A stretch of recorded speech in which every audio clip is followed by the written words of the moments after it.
Have you ever felt like something that was always easy, something you did without a second thought for decades, suddenly feels a little different, maybe even a bit riskier?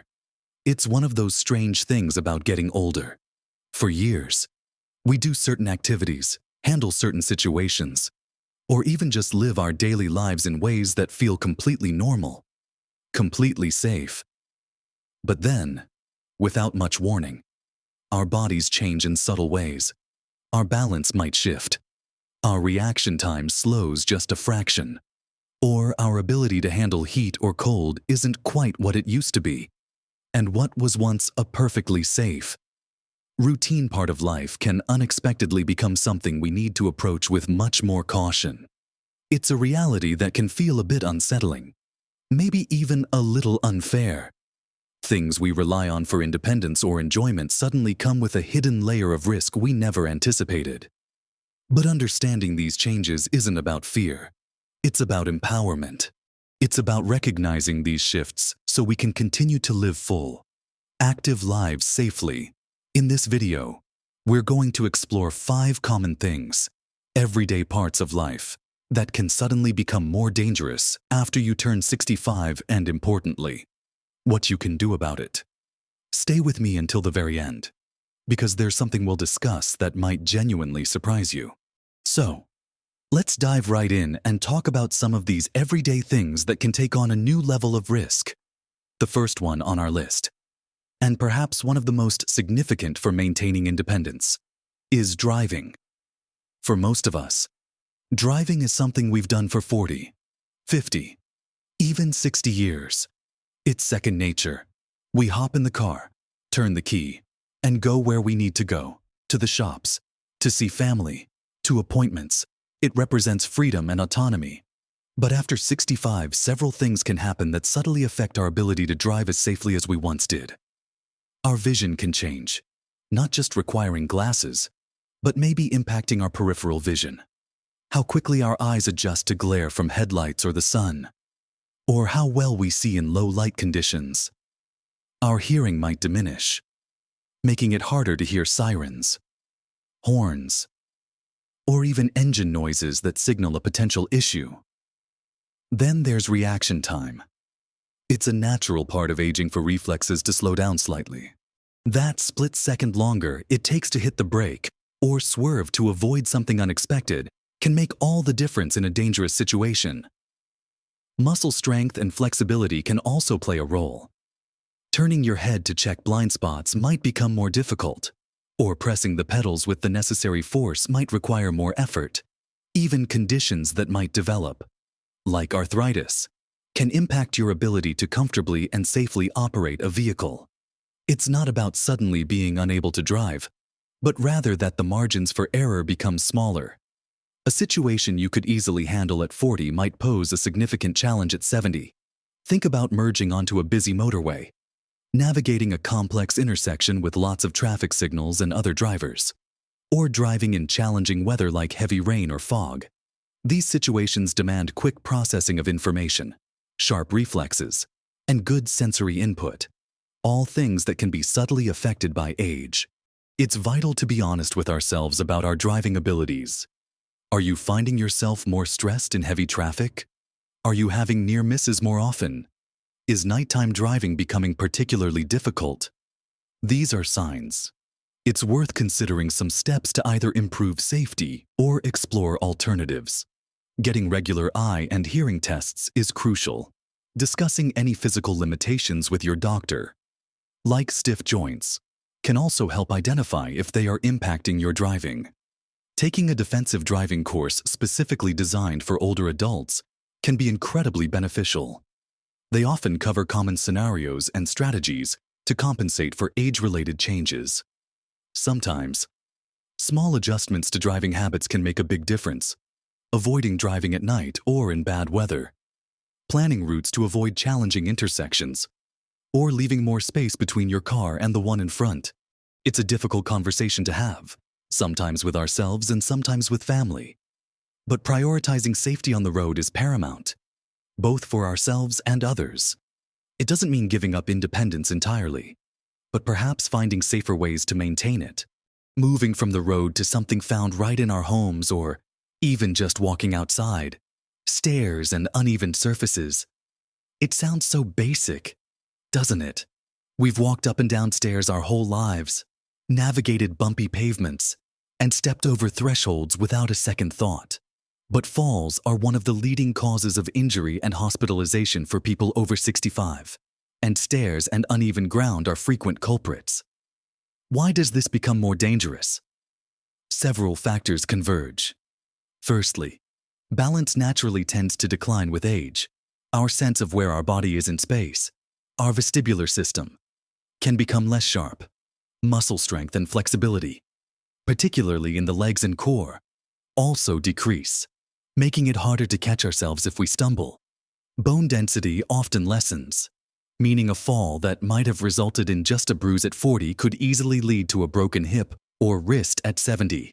Vision changes, as mentioned earlier, can make it harder to spot hazards like a crack in the pavement, a step that's slightly higher or lower than the others, or an object left on the floor. Even simple things like low blood pressure or certain medications can cause dizziness or lightheadedness, increasing the risk of losing balance. Think about walking down a set of stairs when you're tired, or stepping off a curb that's higher than you expected, or even just navigating a cluttered hallway. What used to be a minor misstep that you quickly recovered from can now lead to a serious fall with significant consequences. A fall can not only cause physical injury, but it can also lead to a loss of confidence and increased fear of falling, which paradoxically can make you less active and actually increase your risk of future falls. So, what can we do at home?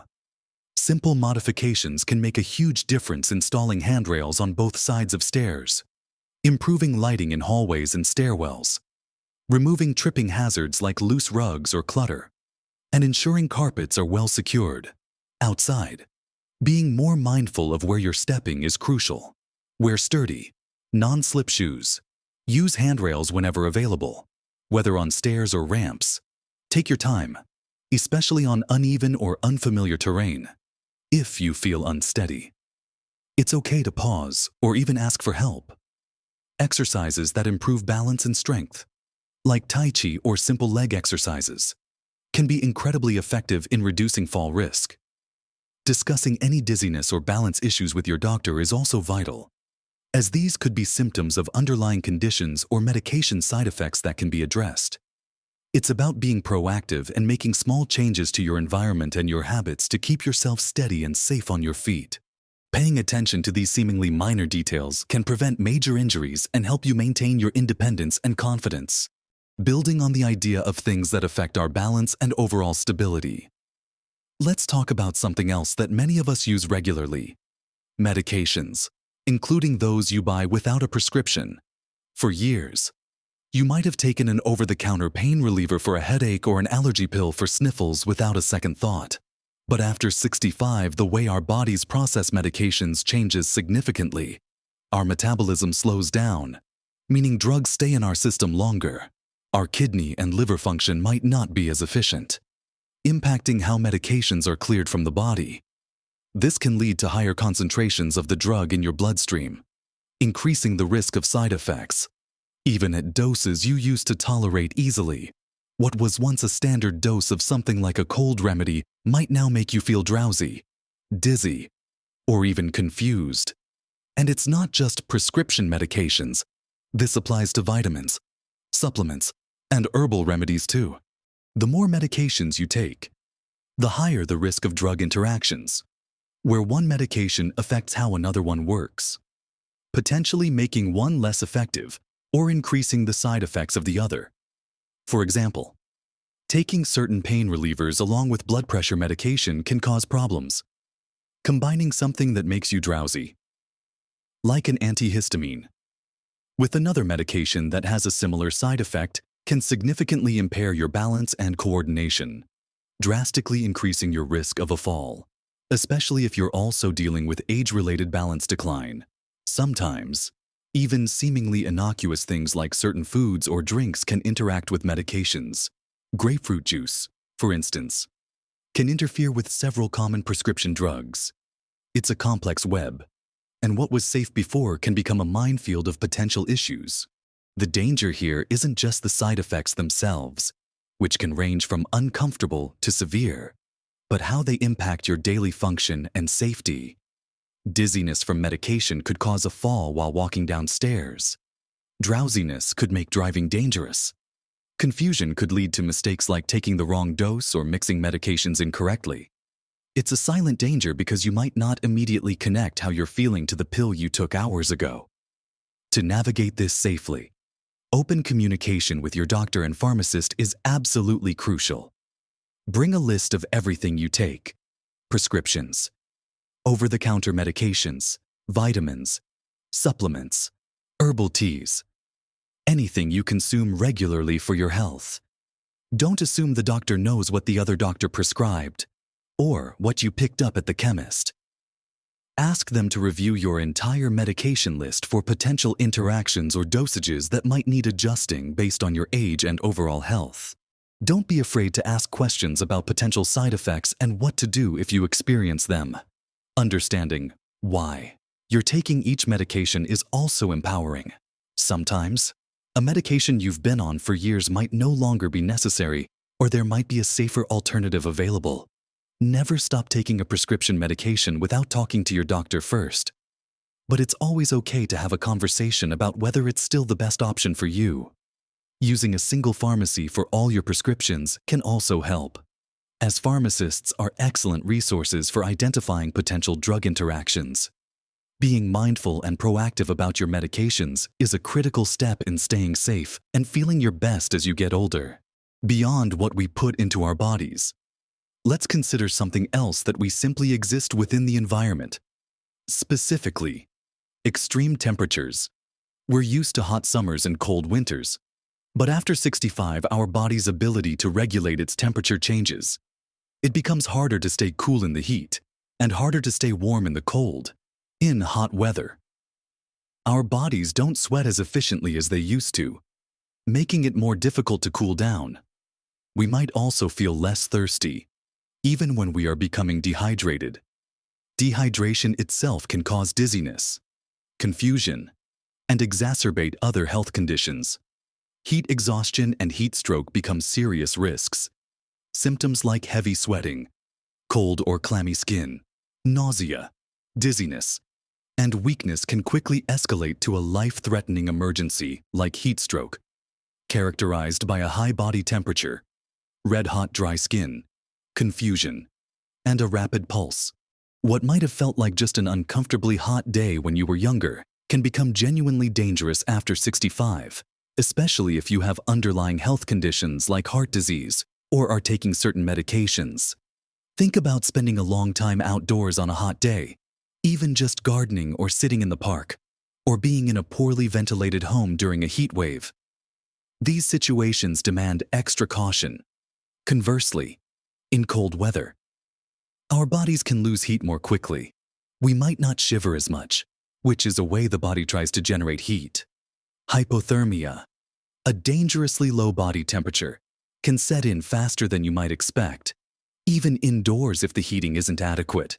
Symptoms like shivering, confusion, drowsiness, slow speech, and shallow breathing can be subtle at first but are serious warning signs. Being properly layered and staying warm becomes even more critical.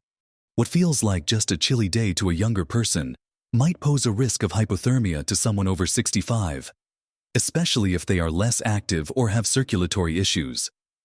It's not just about being uncomfortable. It's about the body's core functions being compromised by temperature extremes. To stay safe in the heat, drink plenty of water throughout the day. Even if you don't feel thirsty, avoid strenuous activity during the hottest parts of the day. Spend time in air-conditioned spaces if possible, or use fans to circulate air. Wear light, loose-fitting clothing. Take cool showers or baths. And check on elderly neighbors. And encourage others to check on you. Sometimes just a quick call can ensure someone is staying cool and hydrated. In the cold, dress in layers, including a hat, gloves, and warm socks. Make sure your home is adequately heated. Avoid going outside in very cold or icy conditions if possible. If you do go out, wear sturdy shoes with good grip to prevent slips and falls, which, as we discussed, are already a greater risk. Staying warm and dry is key. Again, checking on neighbors is vital.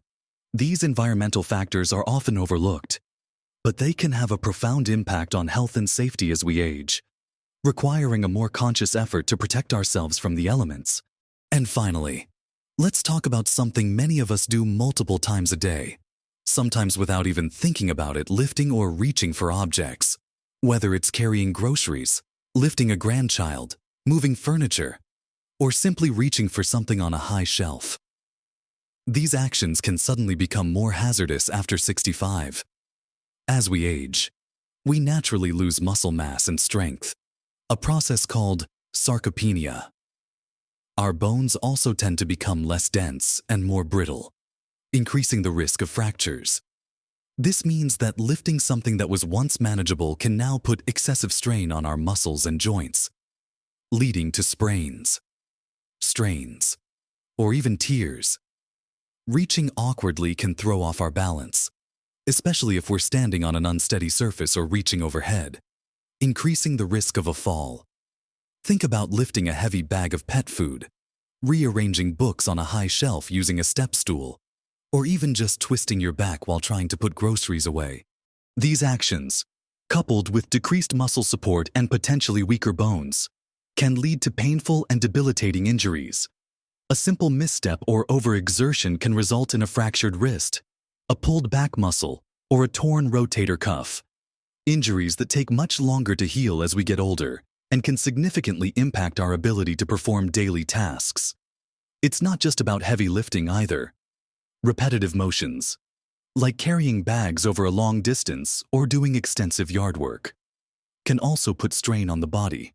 The key danger here is underestimating the physical demands of a task and overestimating our current physical capacity. What felt easy at 50 might be genuinely risky at 75. To mitigate this risk, it's important to be mindful of your physical limitations. Use proper lifting techniques, bend your knees, keep your back straight, and use your leg muscles. If something feels too heavy, don't try to lift it yourself. Ask for help. Use a trolley or cart, or break the task down into smaller, more manageable parts. When reaching, use a sturdy step stool or ladder and make sure it's placed on a level surface. Avoid standing on chairs or unstable objects. Store frequently used items at waist height to minimize bending and reaching. Regular strength training exercises, even gentle ones, can help maintain muscle mass and bone density, making you more resilient and reducing the risk of injury from these everyday activities. Activities like walking, swimming, or using light weights can make a significant difference over time. Being aware of your body's changing capabilities and respecting those limits is essential for preventing injuries and staying active and independent. It's not about avoiding physical activity, but about approaching it smartly and safely, recognizing that simple tasks might now require a bit more thought and planning. So, we've talked about driving, navigating stairs and uneven ground, managing medications, dealing with extreme temperatures, and being cautious with lifting and reaching. These are all such fundamental parts of daily life, things we've done for decades without a second thought. It can feel a little daunting, realizing that some of these familiar activities now carry a new layer of risk simply because the years have passed. But please, don't let this information make you feel fearful or want to retreat from living your life. The goal isn't to stop doing things, it's to continue doing them, but with awareness and a little extra care. By understanding why these things can become more dangerous after 65, acknowledging those natural changes in balance, strength, vision, reaction time, and how our bodies handle medications and temperature, we can take simple, practical steps to reduce the risks. It's about making small adjustments, whether it's improving the lighting in your home, getting your medications reviewed regularly, staying hydrated on a warm day, or simply asking for help with a heavy box. Every little bit of proactive planning and self-care adds up to make a big difference in keeping you safe, healthy, and able to enjoy your life to the fullest. Staying active, both physically and mentally, is one of the best things you can do to counteract some of these age-related changes. Gentle exercise helps maintain strength and balance, keeping you steady on your feet. Engaging your mind keeps you sharp and alert, which helps with things like driving and managing medications. Don't hesitate to talk to your doctor about any concerns you have about changes in your body or mind as you age. They are there to help you navigate these years safely and healthily. And importantly, stay connected with friends and family. Having a support network means there are people who can help you out if needed. Whether it's giving you a ride, helping move something heavy, or simply checking in on you during hot or cold weather. Aging is a natural part of life, and it comes with its unique set of challenges. But it also comes with wisdom, experience, and the opportunity to continue living a rich and fulfilling life. By being informed and making conscious choices, you are taking control of your safety and well-being. Remember, small changes really can make a big difference to your health and happiness at every age. What other things have you noticed that seem to become more challenging or require extra care as you get older? Share your thoughts and experiences in the comments below. Your insights could help someone else watching this video. If you found this information helpful, please give this video a like. It really supports the channel and helps us reach more people. And if you haven't already, consider subscribing for more tips and discussions on living your best life as you age. Thank you for watching, and keep living your best life at every age.